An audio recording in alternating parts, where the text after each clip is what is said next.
শ্বশুর বাড়িতে থাকবো আর যুদ্ধ করবো না, এটা কি হইতে পারে? আসসালামু আলাইকুম গাইস, সবাই কেমন আছেন? আশা করি ভালো আছেন। আমি আপনাদের দোয়া ভালোবাসায় অনেক ভালো আছি। তো আজকে আমি যুদ্ধ করতে চলে আসছি, মানে হচ্ছে আমি মাছ কাটতে চলে আসছি। কারণ এর আগে আমি কখনো এত বড় ইলিশ মাছ কাটিনি। এটা 1 কেজি 200 গ্রাম এরকম কিছু একটা হবে। তো আসলে আমি ছোটোবেলা থেকেই দেখছি যে বড় মাছ কিনলে আম্মা কাটে।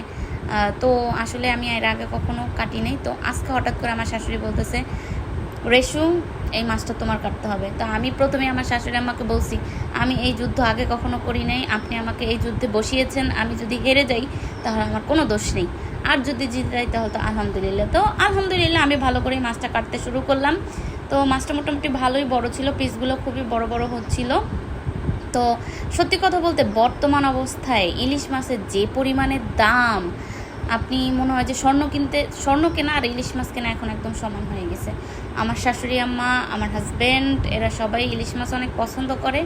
আমিও মোটামুটি ইলিশ মাছ ভালোই পছন্দ করি, কিন্তু দাম শুই না আমার মনে হচ্ছিল যে স্বর্ণ খাওয়া মনে এর থেকে অনেক ভালো। এখন আবার অনেক অনেক মাতারিরা আছে, বুইনেরা আছে, হেরারা কইবে আনে, ও মা এদিকে গামছা পরে বইয়ে রয়েছে। তা ওমনু হনু মুই বাসার মধ্যে রয়েছি, প্রথম কথা এইবার কাটতেছি মাছ।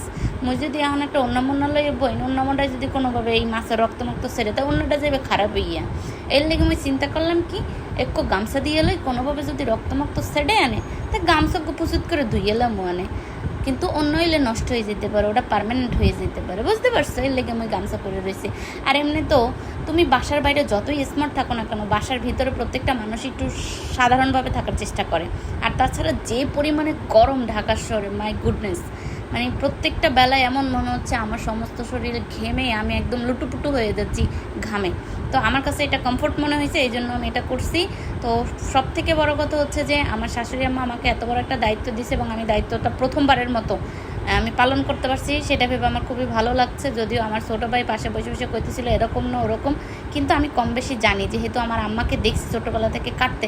তা আমার ধারণা ছিল যেভাবে কাটলেই চলবে। পিসগুলো আমি সম পরিমাণই করছি, তাতে আমি একদমই কিপটামি করি নেই, যাতে কেউ কম আর কেউ বেশি না পারে, কেউ কইতে না পারে মোর বাগেরটা ছোটো হয়েছে, কেউ কইতে না পারে মোর বাগে কম পড়ছে। মুই সবারই সমান করে দেওয়ার চেষ্টা করছি, এবং কাটতে কুটতে শেষ পর্যন্ত আমি মুই ফাইনালি সাকসেস হইতি। তো সবাই মোর লেগে দোয়া করবেন। মোর শাশুড়ি আমার কিন্তু অনেক ভালো মানুষ, সে আমাকে অনেক ভালোবাসে, সোনা ছাড়া কথা বলে না।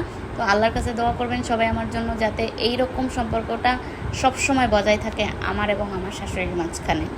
তো দেখতেই পাইতেছেন মাছটাই কিন্তু মোটামুটি 7 পিস মাছ বড় হয়েছে, 2 পিস ছোট মাছ হয়েছে, এরপর লেজা আছে, মাথা আছে। তো এর পরের ভিডিওতে দেখাবো মুই এটা রানছিও, আবার সবাই খাওয়াইছিও। তো কার কি রিভিউ